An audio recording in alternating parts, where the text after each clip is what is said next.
Greetings from Tokyo, my dear friends. This is Daisuke, and I hope this video finds all of you doing very well today, wherever you are in the world. I'd like, if I may, to share with you some thoughts and comments that I have with respect to a very recent release made by the Criterion collection with respect to a very striking and intense work of cinema, which was directed by the one and only Sidney Lumet. This is the Criterion Collection's release under spine number 1011. The name of the film is Failsafe.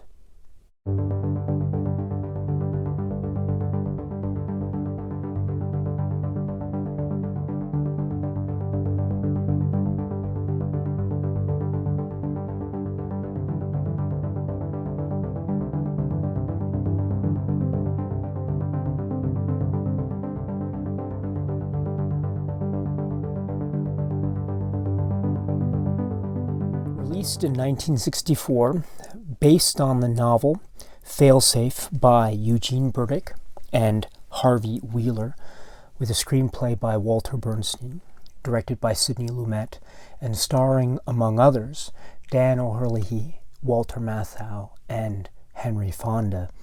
This film, Failsafe, is an incredibly taut, super tense suspense thriller in a way, which at its very core has as its subject matter the possibility of the outbreak of thermonuclear war as between the United States and the Soviet Union.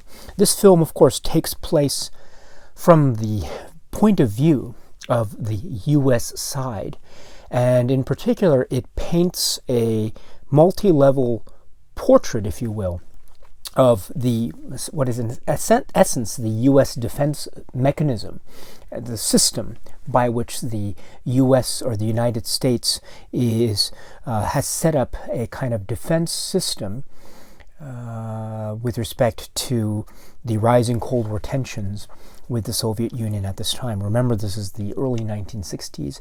We have already seen the onset of tensions reaching a rather dangerous intensity level with the onset of the Cuban Missile Crisis. And this is also a time where we have, in the United States anyway, 1964, and we have an election year, a presidential election year, and we have two candidates for the Democratic Party trying to compete for the nomination of their particular party. So the primary season is underway in 1964. And this is also very significant in terms of the release of Failsafe, and I'll get to this in a second when I talk about the supplements on the Criterion release.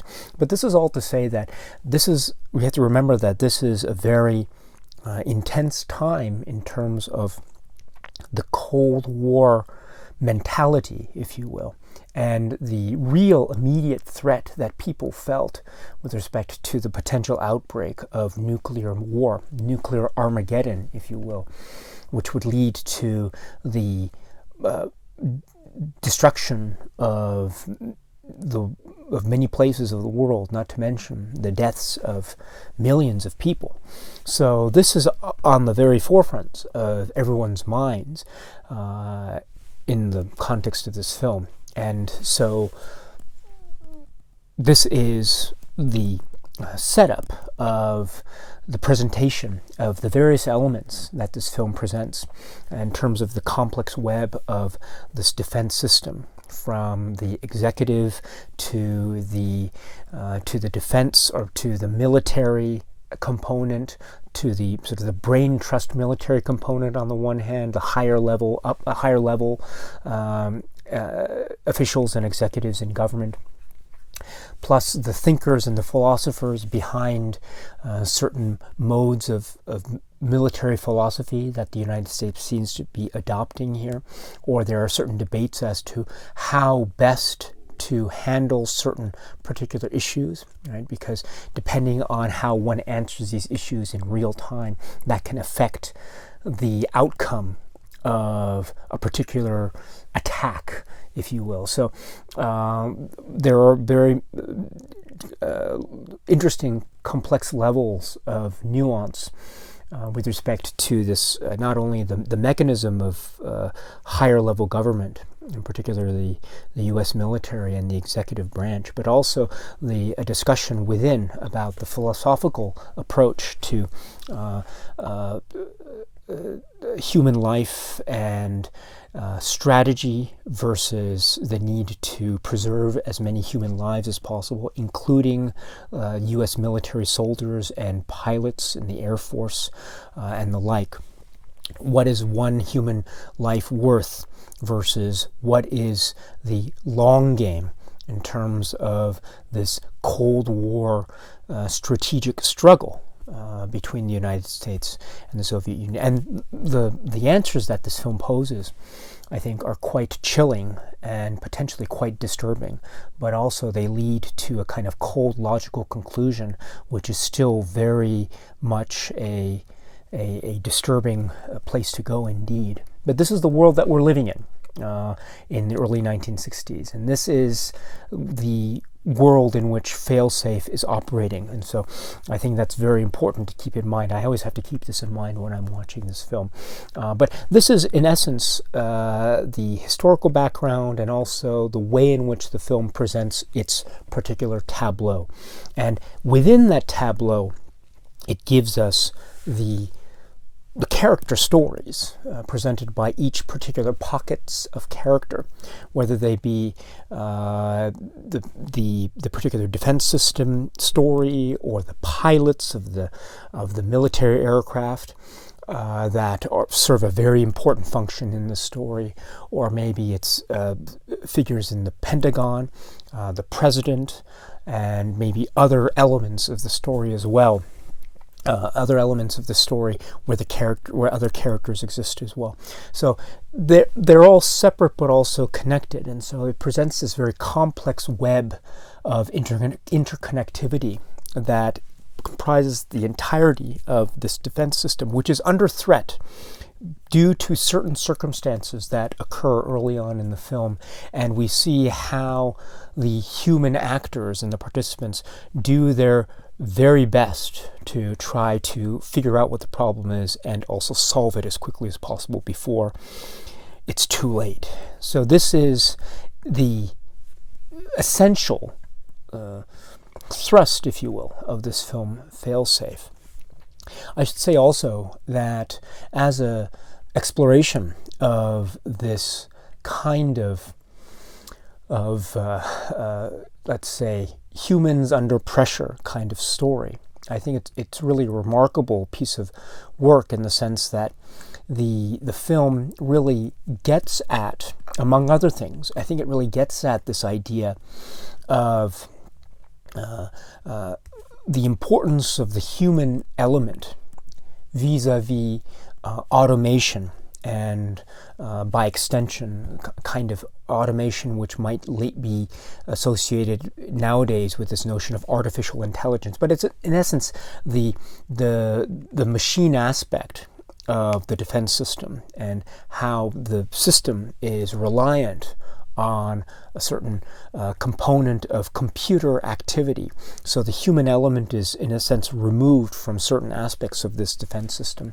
And so it's this idea, if to put it in very general terms, man versus machine, where a machine fails, where the computers fail, how does the human component counteract that, or respond to that, or cover against that, or protect against that sort of thing? What's this idea that's present in the film of the human element being very important? So on the one hand, on a very general level, I think this film operates with that discussion very nicely. But I think if we look closely, and if you look closely when you watch the film, you might also notice that it's not that simple. It's not so black and white, because we see also that even the human element is prone to error, and it's prone to emotional instability. And so it's not a simple case that, oh, the human element is superior than the non-human element.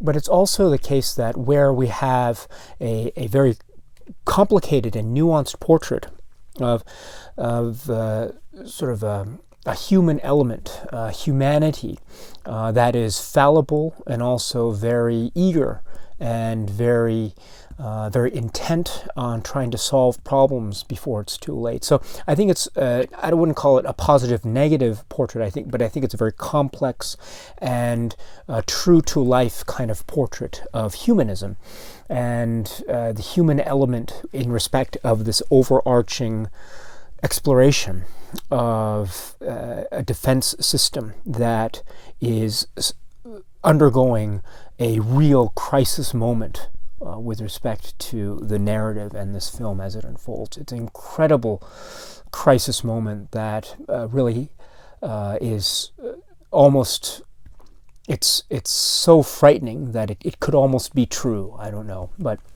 in any event, my friends, to be very vague, this is the film Failsafe. And so I think it's a very remarkable work from the great director Sidney Lumet.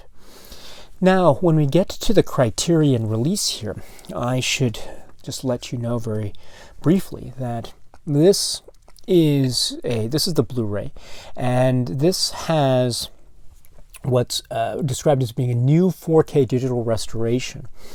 And so and with uncompressed monaural soundtrack for this Blu-ray, it looks quite lovely, and it's the black and white nature of the film is presented very well, very kind of has a rough grain feel to it, but I think that's to the point. There's also sharpness to the tones, which is very important in some of the scenes, especially the scenes involving Henry Fonda as the president, especially with him and Larry Hagman. Their scenes together, I think, are really dependent on these varying degrees of gray and brightness and darkness, if you will. And so I think that's it comes across very nicely in this presentation. This also has, in terms of supplements, a commentary track which features Sidney Lumet. Now, this commentary track, I understand, is from 2000, and it also comes, I think it's not a Criterion commentary track per se, but it's a commentary track that has been carried over from an earlier non-Criterion DVD from many years ago.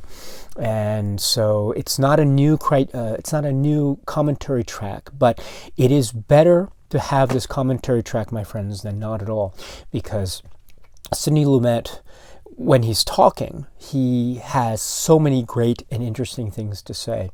When he's talking about this film, he goes into details about particular actors' performance styles. He goes into his philosophy as a filmmaker, his approach to actors, his ideas about how this film figures in to the historical context in which it was made, the 1960s, the early 1960s. He talks also about particular scenes and how they were constructed. He talks about the background in terms of the computer screens and how they were animation and all that. And he's talking about the lighting and the way in which the editing increases in intensity as the film goes on to sort of mirror the increase in intensity of the narrative plot as it progresses. He also talks about Dr. Strangelove and Stanley Kubrick,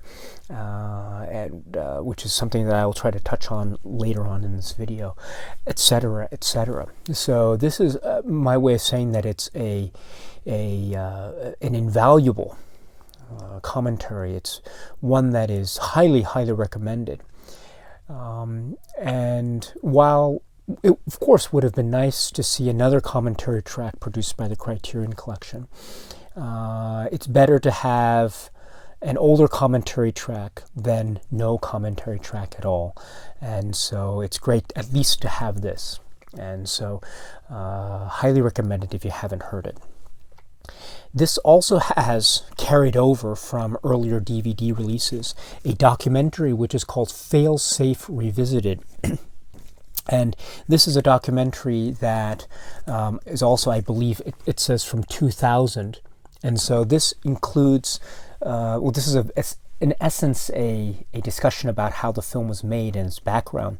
And it features people being interviewed, like Dan O'Herlihy, who plays General Black or Blackie, has Sidney Lumet, the director, has Walter Bernstein, a screenwriter, and also has George Clooney, who is a big fan of this film, and also he also has a very direct relationship with the material Failsafe later on in terms of TV work. But he also is talking about how much he admires this film and the like. And so it's a very good documentary. It's I think essential to get a better understanding as to the production history and background of this film.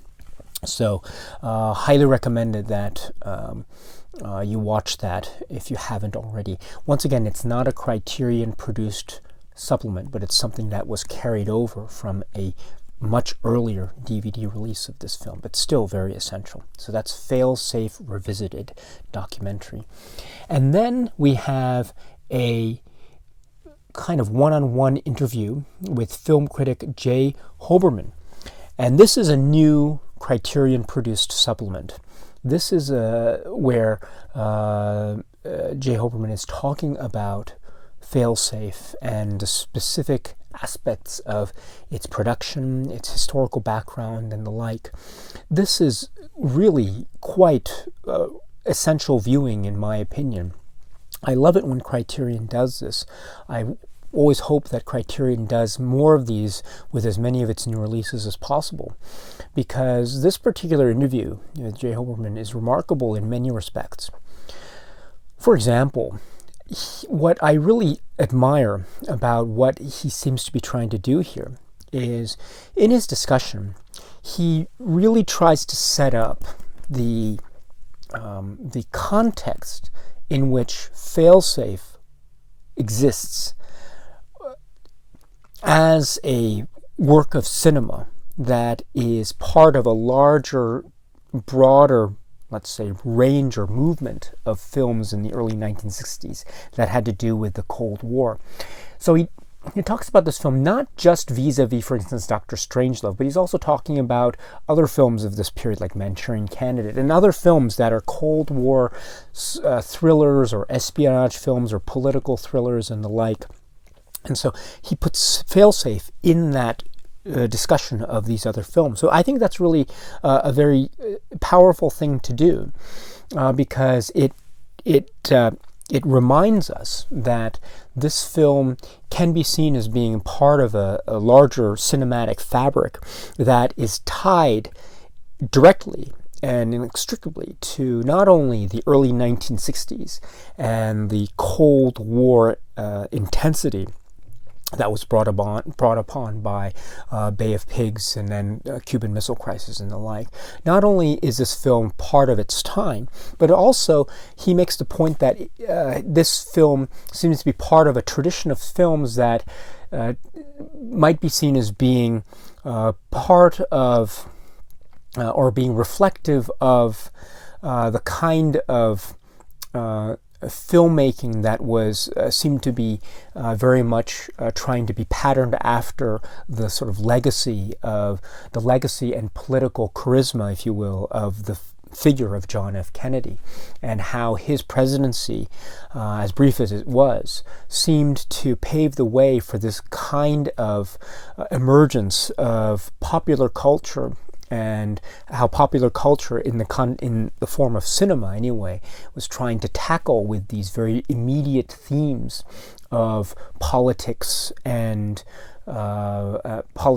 social issues, of course one of which being the potential outbreak of thermonuclear war and how it would affect the entire world population.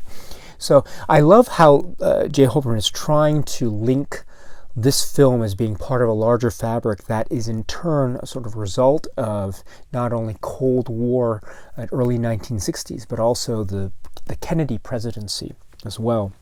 But we also have to remember, excuse me, that this is from 1964. So this is during this is, of course, after the assassination of President Kennedy, and this is also during the Democratic primary in 1964, which was seeking to nominate one candidate to be the Democratic Party's nominee for President of the United States during the election. And so it was Lyndon Johnson and Barry Goldwater. What this interview, what the interview with J. Hoberman does incredibly well, so artfully and so skillfully, is that it brings up this film in the context of the that particular Democratic primary, and in particular the Lyndon Johnson campaign. The Lyndon Johnson campaign was famous, I think, for many things, but one thing that I think was very famous for, or infamous for, was the one of its commercials that was associated with this campaign, which was, I think, known colloquially anyway as the Daisy commercial. And it's a commercial that features a young girl holding a flower, but then suddenly, it's a very idyllic scene, but then suddenly we see the scene turn quite horrifically and quite abruptly into a threat of the outbreak of nuclear war and the like. And so it has tones of visual flourishes that I think are very similar to the almost experimental visual nature of this particular film, Failsafe. So what J. Hoberman does very, very well is he reminds us of a couple things.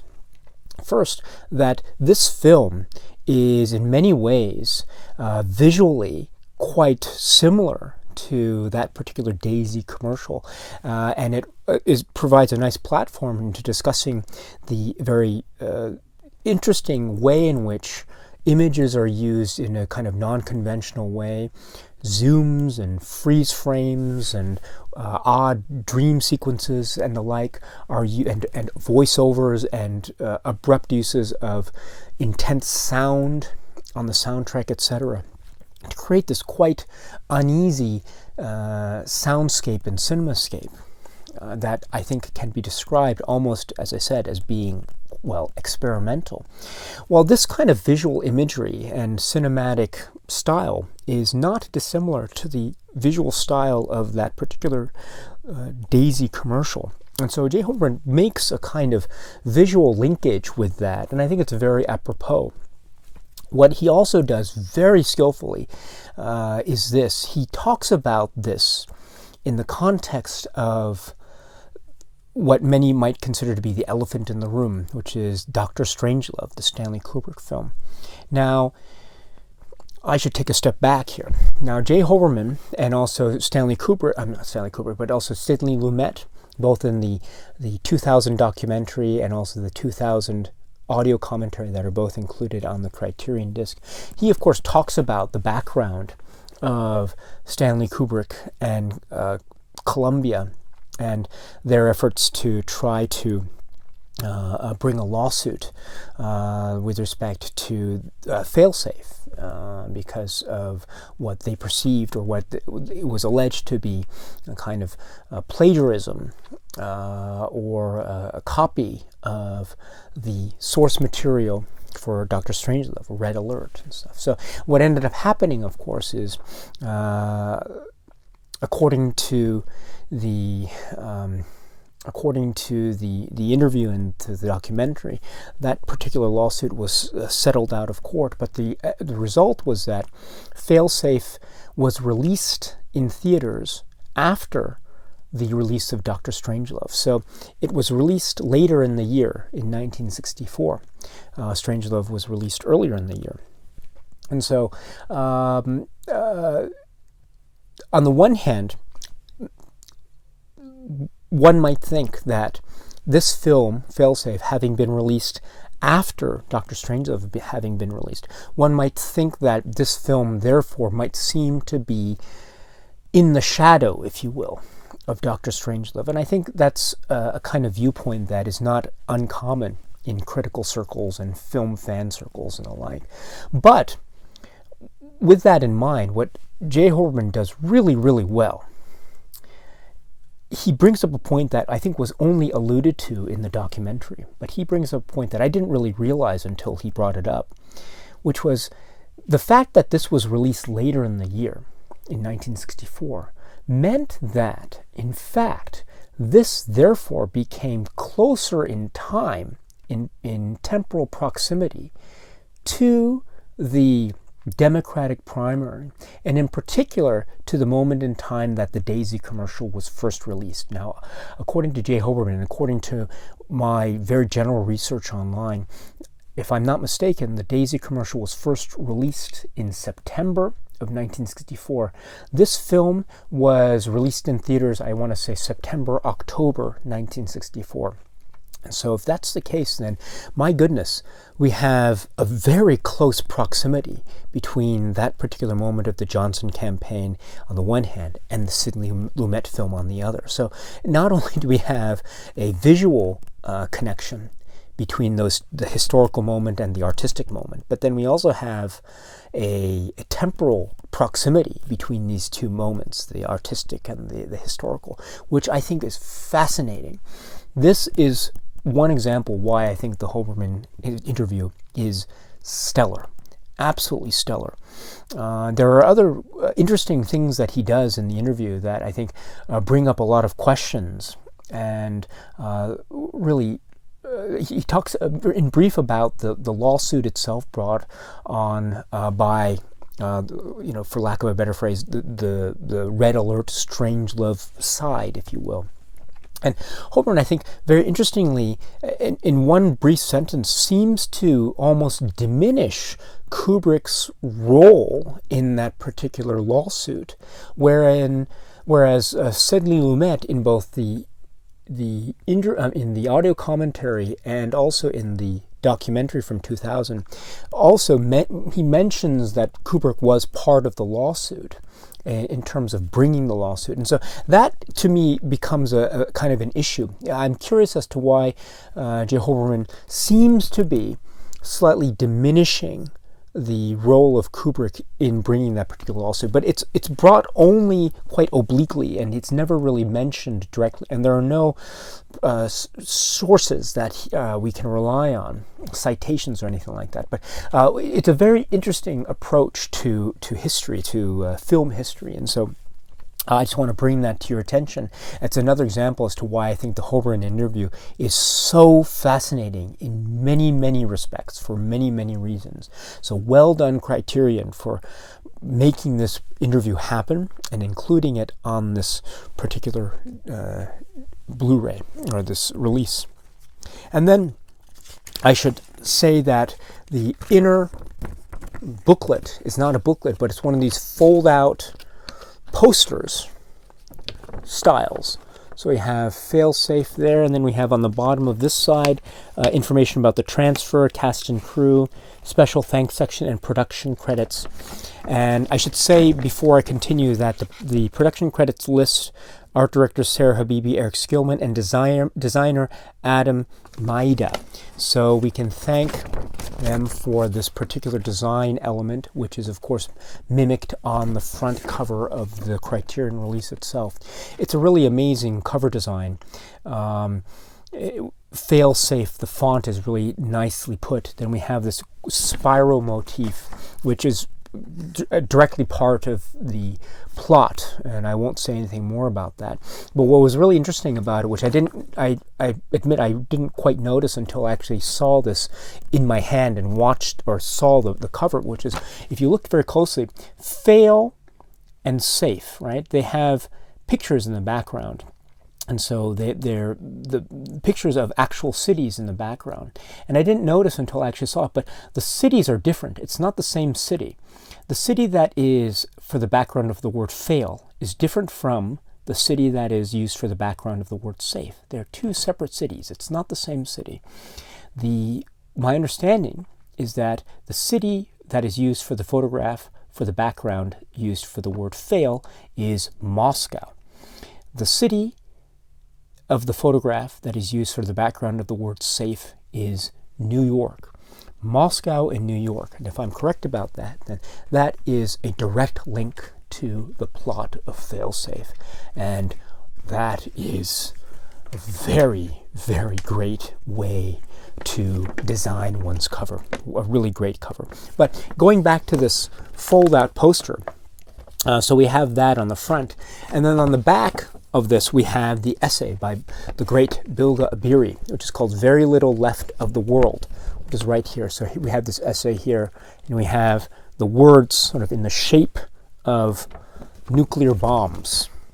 Two of them, right? So 2 nuclear bombs. That's also a plot element as well.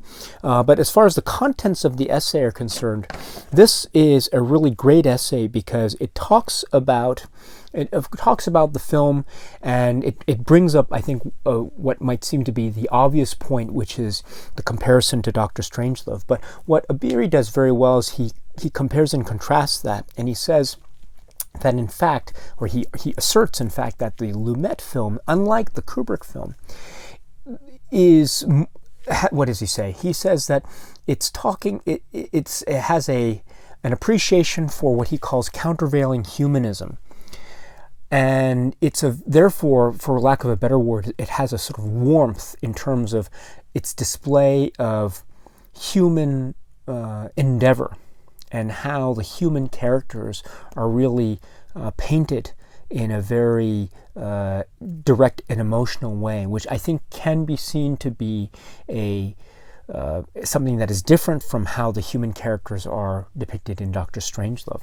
Not to say that the Dr. Strangelove approach is in any way inferior to the Failsafe approach or vice versa, but it's just a difference in approach to the presentation of character that I think Ebiri gets spot on so well.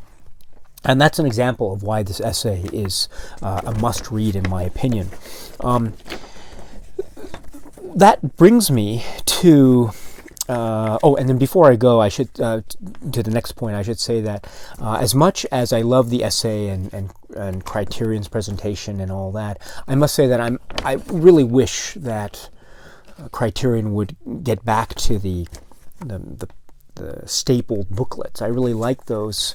I know that these posters have fans among the Criterion fan community, so I don't want to put off anyone who is a fan of these posters, and I'm happy for you. But for me personally, I don't like these posters as much as I like the booklets with the staples and that. So that's one thing that I wish this Criterion release had. But oh well, it's a very minor criticism.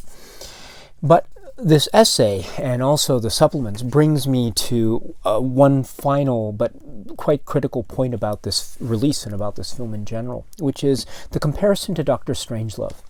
Now, I think my understanding of this film over time is that its critical appraisal and also its appreciation among film enthusiasts and how it's been discussed in those communities has always, or not always, but has for a lot of the time been in the context of comparison to Dr. Strangelove, the Kubrick film Dr. Strangelove.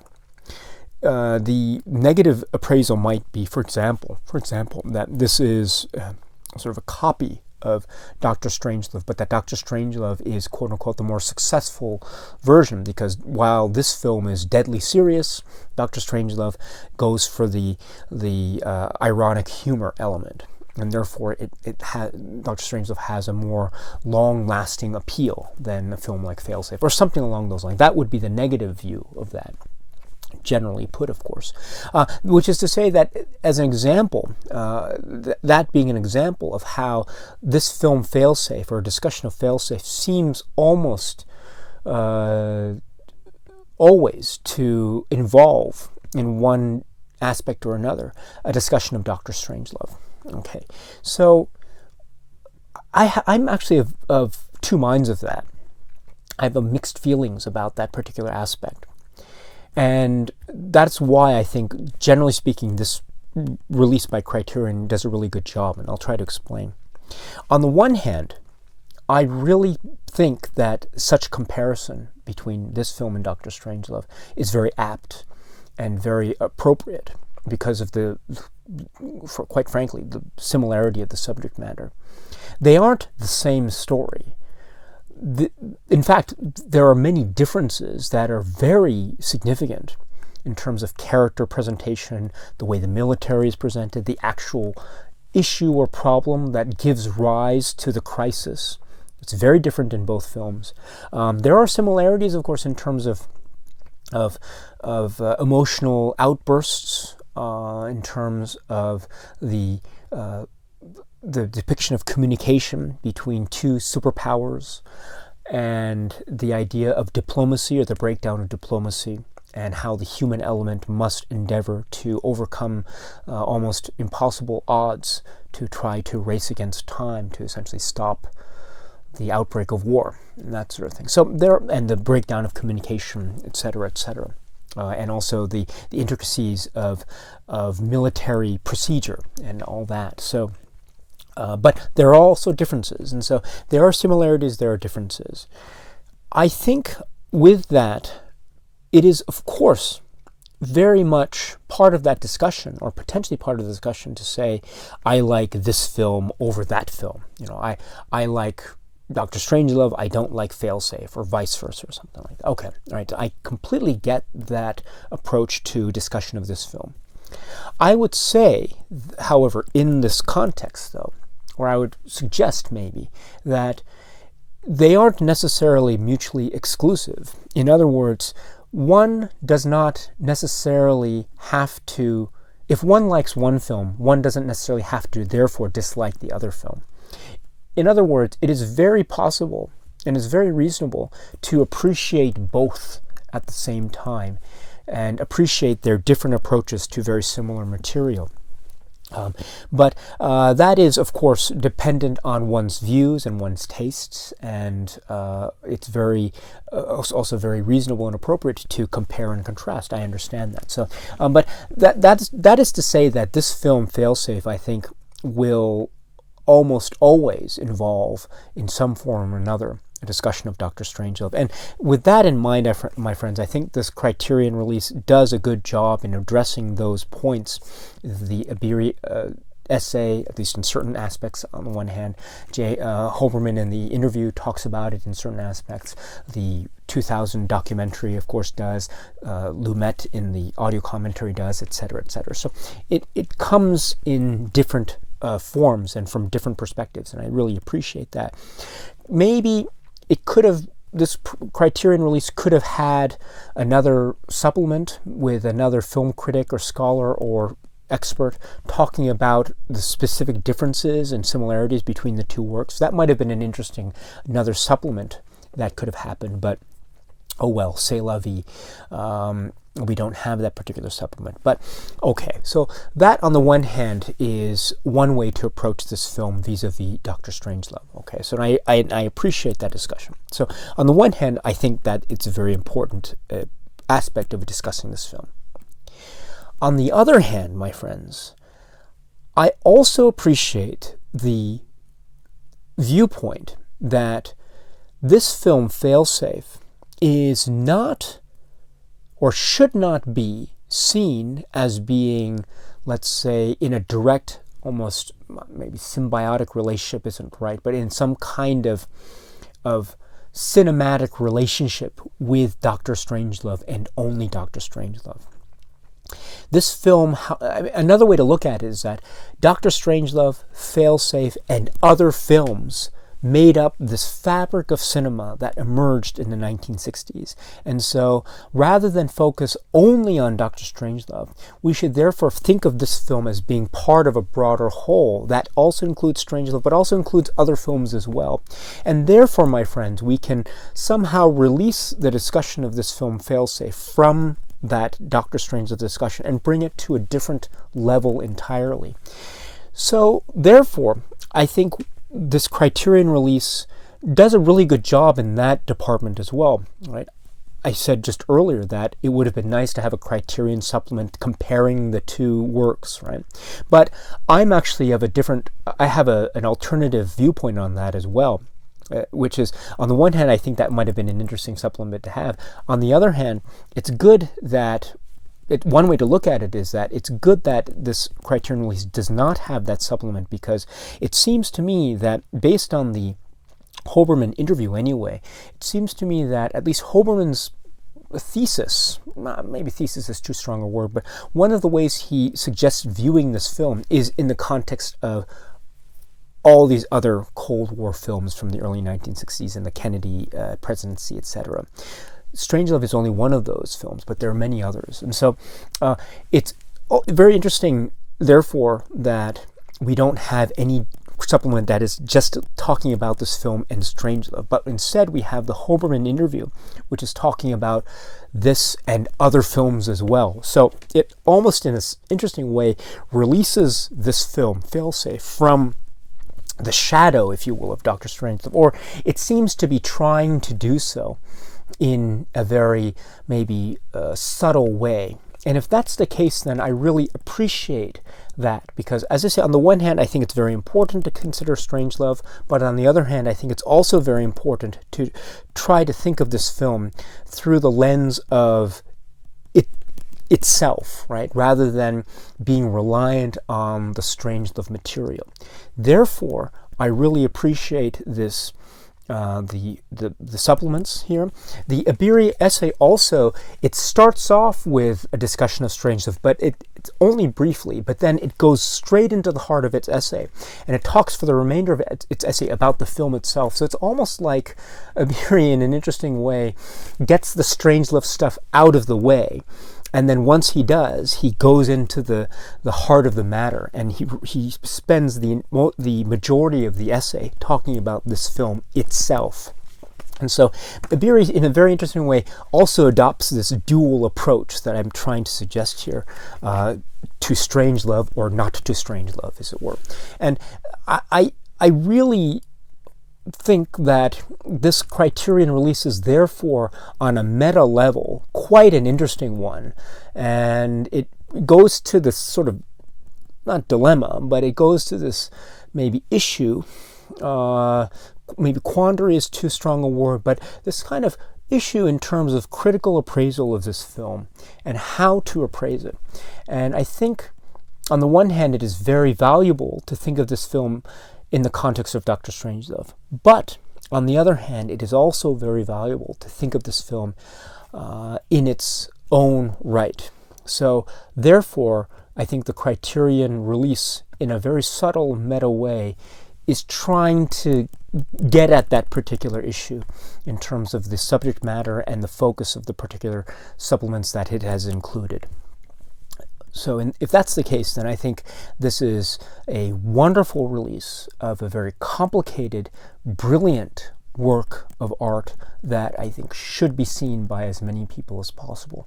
It is intense, it is scary at times, it is brilliantly acted and performed, it is well paced and edited, and the sound is brilliant, and the camera work is awesome, and the story is just one of those films you have to see to believe, because it holds up really well, my friends, and it is a story that is both outlandish but also, in a frightening way, something that is not necessarily totally removed from reality. In fact, it might hit close to home in many ways that one might consider to be very effective, moving, and disturbing. This is the film Failsafe, and so if you haven't seen this, my friends, I would strongly recommend that you do so. Criterion has done another great job here. So this is spine number 1011. The film is Failsafe. Okay, my friends, that's it for now. So what do you think? Do you have any thoughts about this film? If you do, please feel free to let me know in the comment section below. As always, I'd love to hear what it is you have to say. But until we meet again, my friends, please be happy and healthy and well. Please take good care of yourselves. And please, as always, my friends, please keep on watching a lot of great movies. So until we meet again, be well and